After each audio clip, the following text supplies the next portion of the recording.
Meron pong lumapit sa akin nung ako po ay nag-talk sa Araneta. Sabi niya, Father, alam mo, sana agad mo akong nakilala. Bakit po? Kung nakilala lang kita at nalaman ko nangangailangan ka ng pera nung ikaw ay nagpapare, kung nakilala mo lang ako at nalaman ko na kailangan mo ang tulong, tutulungan kita, hindi kita papabayaan. I just smiled. At sabi ko po sa aking kalooban, salamat sa Diyos, hindi ko nakilala ang taong ito. Bakit po? Because I am thankful of the suffering, hardships, and challenges that I experienced when I was studying to become a priest. Kung nakilala ko yung taong yun, at siya na yung sumagot sa lahat ng financial problem na amin, siguro po hindi po ako naging matatag, strong person that I am now. Amen?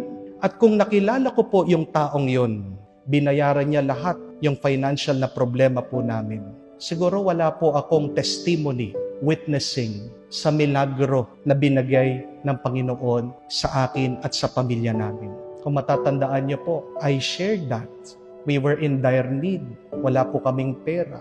Pambayad po ng kuryente, wala. I prayed to God. I prayed the rosary. At bago po maputulan kami ng kuryente, binigay ng Panginoon, nanalo po kami ng loto. Alam niyo po ba yon? Ngayon alam niyo na po. Huwag na po kayong hihingi ng balato. Ubus na po eh. But see, God wanted us to experience that suffering. Why? Because He wants us to experience a miracle in our lives. Kaya nga po, balikan nyo yung ebanghelyo natin. Napakaganda. He was explaining to the disciples the need for suffering. That the Son of Man must die, and yet after the death and the suffering, there is the resurrection. Lahat tayo may pinagdadaanan na problema. Amen? Hindi lang halata. Yung mga iba sa inyo, marunong lang magdala ng problema. Paano? Magandang mag-makeup. Magandang magsuot ng damit. Hindi lang halata, pero lahat tayo, aminin nyo mat hindi, meron tayong pinagdadaanan na problema. Amen? Yun lang nga po nanay ko, napaka-chismosa kanina sa eroplano. Bakit? Yung katabi niya, nalaman agad yung talambuhay. Ang ganda-ganda niya, no? 62 years old. Pero, kahit na napakaganda niya, ayun, binuksan yung pong problema niya sa nanay ko. Dahil yata nalaman, nanay ng pare, nag-confess sa kanya. Ano yung problema? Napakayaman na tao. 6 pong barko, may-ari siya. But see, her marriage is in a rocky state. Hindi sila magkasundo ng asawa niya. Hindi sila magkaanak. Sa dami-dami ng pera niya, walang pagmamahal, wala siyang mabigyan ng pagmamahal. See, kanya-kanya tayong problema.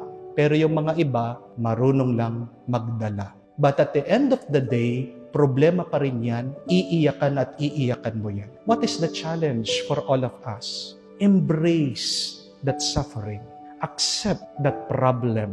Continue trusting in the Lord. What is the value of that suffering, of that problem, of your challenge? Remember these 2 things. Your problem is making you a better person.